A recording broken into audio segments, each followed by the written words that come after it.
اج انہاں ساریاں چوں بہتیاں موجود نہیں،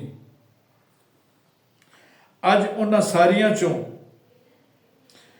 بہتیاں موجود نہیں، کسے دا وجود نہیں، اج انہاں ساریاں چوں بہتیاں موجود نہیں، کسے دا وجود نہیں، موت دے ولیٹے آ کے گور لے گئیاں نے، موت دے ولیٹے آ کے گور لے گئیاں نے، بچ گئیاں جیڑیاں وہ منجی ہوتے پئیاں نے، موت دے ولیٹے آ کے گور لے گئیاں نے، بچ گئیاں جیڑیاں وہ منجی ہوتے پئیاں نے، ماڑے چنگے موسماں دی مار پیا سہندا ہے، ماڑے چنگے موسماں دی مار پیا سہندا ہے، صدا میری اکھاں اگے اوہ پھل رہندا ہے۔ ناظرین، مجھے اندازہ ہے کہ وہ میرے دوست جو میری عمر کے ہیں انہیں تو یہ سارا اندازہ ہو گیا ہوگا کہ وہ زندگی کیا تھی اور یہ کتنی خوبصورت تصویر ہے اس دور کی زندگی کی۔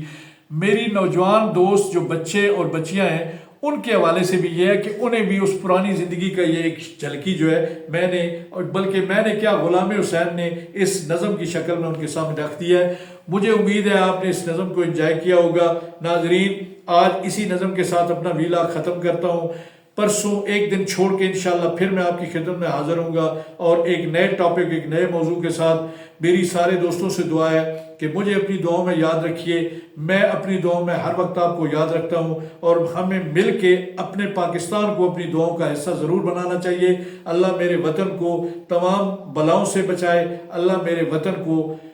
خوشحال اور ترقی یافتہ ملکوں کی صف میں کھڑا کر دے۔ میں اور آپ مل کے نعرہ، اور اس کے ساتھ ہی پھر آپ سے اجازت۔ پاکستان زندہ باد۔